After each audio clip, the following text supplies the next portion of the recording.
Indian media के breaking news पर इस वक्त कुछ और नहीं चल रहा है, बल्कि सिर्फ और सिर्फ पाकिस्तानी खिलाड़ियों के बारे में बातें चल रही हैं और पाकिस्तान व मुकाबला वेस्ट इंडीज के हवाले से लम्हा बलम्हा ब्रेकिंग न्यूज चलाया जा रहा है। दोस्तों, फवाद आलम और बाबर आजम के बारे में इंडियन मीडिया ने खूब रिपोर्टें शुरू कर दी है। ना कि रिपोर्टें बल्कि ब्रेकिंग न्यूज यानी हेडलाइंस में भी बाबर आजम और फवाद आलम की तारीफें चल रही हैं और बाबर आजम और फवाद आलम के बारे में अपने बयानात इंडियन मीडिया रिकॉर्ड करवा रहा है। दोस्तों, इंडियन मीडिया पर इस वक्त बाबर आजम और फवाद आलम के क्या चर्चे हो रहे हैं और क्यों इंडियन मीडिया बाबर आजम और फवाद आलम के बारे में हाथ धो के पड़ा हुआ है और इंडियन मीडिया आखिर चाहता क्या है? क्या बाबर आजम की तारीफें कर रहा है, फवाद आलम की तारीफें कर रहा है, या उन दोनों के खिलाफ साजिशें कर रहा है? इस वीडियो में हम आपको एक एक चीज डिटेल से बताएंगे। लेकिन वीडियो में आगे बढ़ने से पहले आपसे गुजारिश करूंगा कि इस वीडियो को लाइक कीजिएगा, चैनल को लाजमी सब्सक्राइब कीजिएगा और मजीद वीडियोस देखने के लिए उस बेल आइकन पर भी जरूर क्लिक कीजिएगा। साथ में हमें कमेंट करके नीचे बताइए कि आपका पसंदीदा तरीन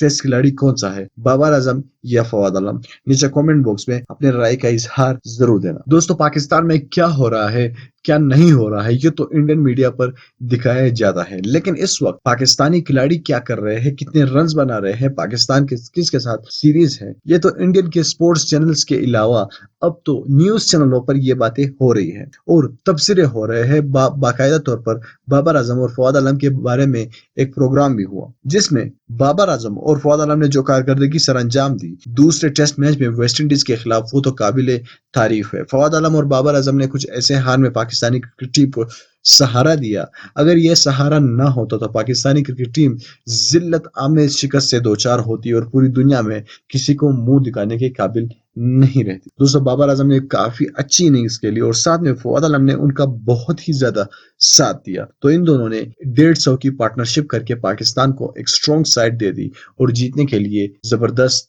हदफ भी दे दिया। साथ में इंडियन मीडिया पर इस वक्त ब्रेकिंग न्यूज में ये चल रहा है कि बाबर आजम इस वक्त नंबर 1 बैट्समैन बनने वाला है और वनडे के बाद वो टेस्ट में भी नंबर 1 बैट्समैन बन जाएगा। साथ में वो बाबर आजम से और फवाद आलम से डर रहे हैं कि क्या वो टेस्ट चैंपियनशिप वापस ना जीत ले इंडिया से, क्योंकि इंडिया ने इस बार टेस्ट चैंपियनशिप काफी ज्यादा मेहनत के साथ खेली और आखिर में उनको शिकस्त से दो चार होना पड़ा। लेकिन पाकिस्तानी टीम टेस्ट चैंपियनशिप में मुकम्मल तौर पर रेडी है और इंडियन मीडिया का कहना है कि ये दोनों खिलाड़ी पाकिस्तान के लिए टेस्ट चैंपियनशिप दिलवाकर ही रहेंगे। तो इंडियन मीडिया पर इस वक्त पूरा दिन पाकिस्तान के बारे में चर्चे हो रहे हैं और साथ में बाबर आजम के तो हर दिन ब्रेकिंग न्यूज पर उनके बारे में चर्चे हो रहे होते हैं। दोस्तों, बाबर आजम के लिए आपने नीचे कमेंट बॉक्स में अपने राय का इजहार देना है, इस वीडियो को लाइक करना है और साथ में हमारे इस चैनल को भी सब्सक्राइब करना है ताकि फ्यूचर में हम जैसे ही कोई नई वीडियो अपलोड कर सके उसकी नोटिफिकेशन आपको वक्त पर मिल सके। मैं मिलना चाहूंगा आपसे अगली वीडियो में, तब तक के लिए मुझे इजाजत दीजिएगा।